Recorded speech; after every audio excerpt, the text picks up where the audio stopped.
Kem miếng khó chịu. Kem miếng khó chịu lắm chứ.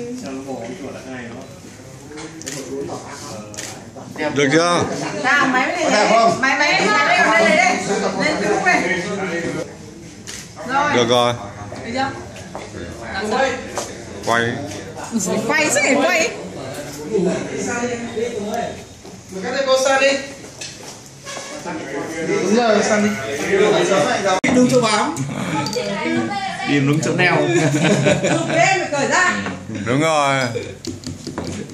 Đấy.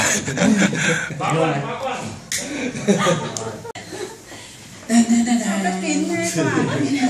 Lấy ra nhỉ? Lấy ra chụp lại lịch sự. Kìa tí thầy thử luôn. Mặc luôn. Đây để giúp để để các cháu sinh tươi cởi áo công ạ. À để em giúp mặc. Vỗ tay. Không này không đẹp lắm nhỉ? Cái áo này nó luôn cái này qua xây dựng cái này zoom lại được hết. Trong góc độ này lấy không phải. Nhìn vào nhau nào cũng lấy không cần dê chân. Mặt bỏ ra tí đi. Được rồi. Cười đi. Bấm hai phát. Vỗ tay. Ôi giời. Khẩn trương. Cảm ơn. Vỗ tay đi. Nghiêng quá kìa. Tao bắt nữa. Tán ra đi. Quán vỗ tay thôi chỉ thế. Đâu không cần di chuyển 0,49 mét là chụp được hết. Anh Công là để lên gương đấy.